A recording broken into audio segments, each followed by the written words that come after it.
যে দেখাইতে পারতাম এবং নিজেও একটা জিনিস খুঁজে দেখতাম, সেটা হচ্ছে কবি কি বলছিল, যেখানে দেখিবে ছাই উড়াইয়া দেখো তাই, পাইলেও পাইতে পারো অমূল্য রতন।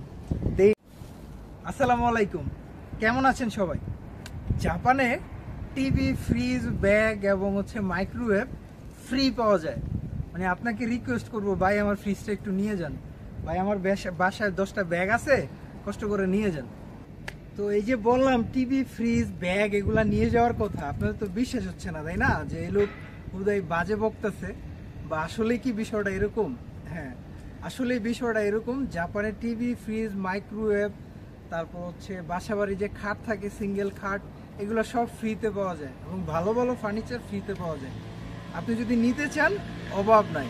কিন্তু ধরেন আমার বাসায় 10টা ফ্রিজ আছে, একটা ফ্রিজ আছে, খাট আছে এবং আসবাবপত্র আছে, তা আমি নেওয়ার জন্য লোক খুঁজতেছি, ভাই এটি কারে দিব, কারণ জাপানে এগুলা বিক্রি করা খুবই টাফ, সেকেন্ড হ্যান্ড মার্কেটে কেউ নেয়ও না, কারণ নতুনই খুবই সস্তায় পাওয়া যায়। তো যারা এই ফ্রি জিনিস দিতে যেয়ে লোক খুঁজে পায় না যে ভাই কারে দিব, ওরা কি করে, রাতের আধারে অন্য একটা আশ্রয় নেয়।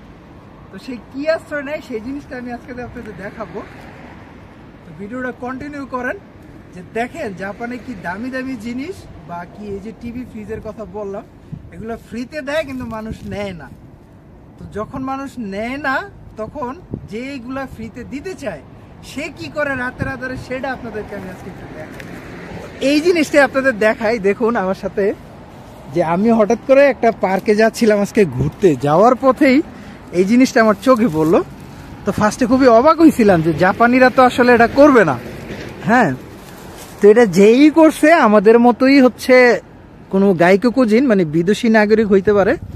তো এখানে কি কি আছে দেখেন, এই যে কি সুন্দর একটা ময়লার বালতি আছে, এই যে একটা ভালো, এই ফ্রিজটা অবশ্যই ভালো নিঃসন্দেহে বলা যায়, হয়তোবা নষ্ট হয়ে আছে পড়ে থাকার কারণে।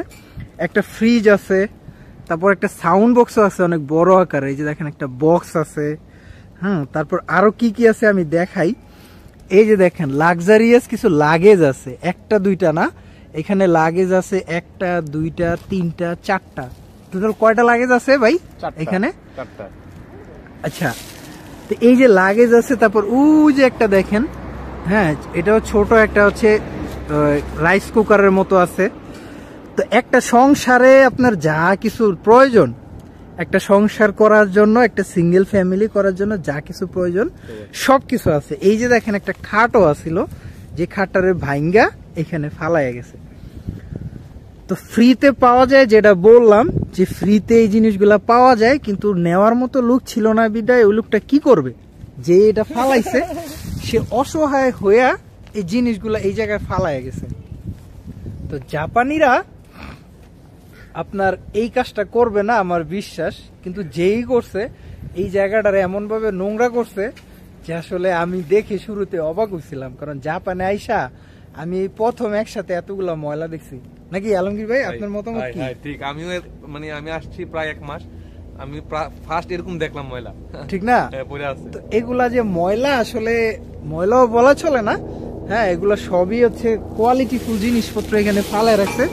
কেউ একজন হয়তো বাসা চেঞ্জ করছে, এই বাসা চেঞ্জ করে কোনো জায়গা না পায় লাস্টে রাতের আধারে, হ্যাঁ হ্যাঁ অবশ্যই উপর থেকেই ফালাইছে। উপর থেকে ফালানোর কারণে এই যে ব্যাগ ট্যাগ আটকে আছে গাছের মধ্যে।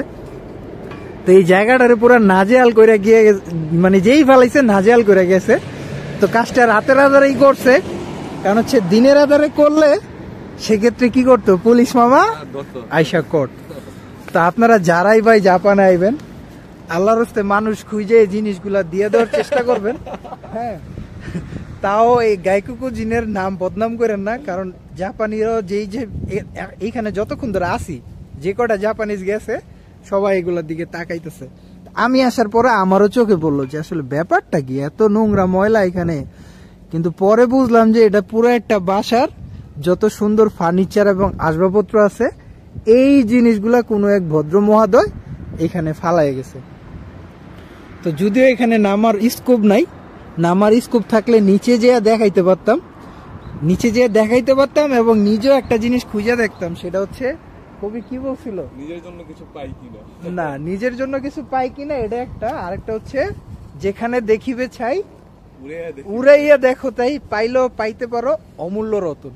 তো এই অমূল্য রতন খুঁজের জন্য নিচে যাইতাম, কিন্তু ভাই দুঃখের বিষয় নামার কোনো জায়গা নাই বা স্কোপ নাই, এই জন্য আসলে নিচে যাইতে পারলাম না। তো এই হইলো জাপানের অবস্থা, ফ্রিতে জিনিস দিয়েও মানুষজন নেয় না, নাকি? হ্যাঁ, ফ্রিতে মানুষ জিনিস দেয়, নেয় না, দুঃখের বিষয়। তো যাই হোক, ভিডিওটা আসলে যারাই দেখছেন, হ্যাঁ, এটারে অন্যভাবে নিয়েন না, যেটা বাস্তব আমার চোখের সামনে ছিল সেটা দেখাইলাম। আপনার যদি এরকম টিভি, ফ্রিজ, লাগেজ, দামি দামি লাগেজ লাগে, জাপানে আসেন, আইসা এরকম রাস্তাঘাটে বহুত পাবেন, বা মানুষজন বাসা ছাড়লে আপনারা রিকোয়েস্ট করবে, ভাই আমার একটা টিভি আছে আপনি কি নিবেন, আমার একটা খাট আছে আপনি কি নিবেন। কারণ এই যে বাসাটা যে চেঞ্জ করে আরেক জায়গায় নিয়ে যাওয়ার যে কস্টিং, গাড়ি ভাড়া, এটা দিয়ে সে ওই জায়গায় আবার নতুন ফার্নিচার কিনতে পারবে। তো এগুলা কাউরে দিয়ে দেন বা নিয়ে যান, যাই করেন, আল্লাহর রাস্তায় এরকম নোংরা করেন না। জাপান অনেক সুন্দর, সুন্দরই থাকতে দেন, আমাদের কারণে যেন কোনো বদনাম না হয়। তো ঠিক আছে, ভিডিওটা যারা যারা দেখছেন, যদি ভালো লাগে আমার চ্যানেলটা সাবস্ক্রাইব করেন, ভিডিওটাতে একটা লাইক দিন এবং কমেন্ট করে আপনাদের মতামত শেয়ার করেন। তো ভালো থাকেন সবাই, আল্লাহ হাফেজ।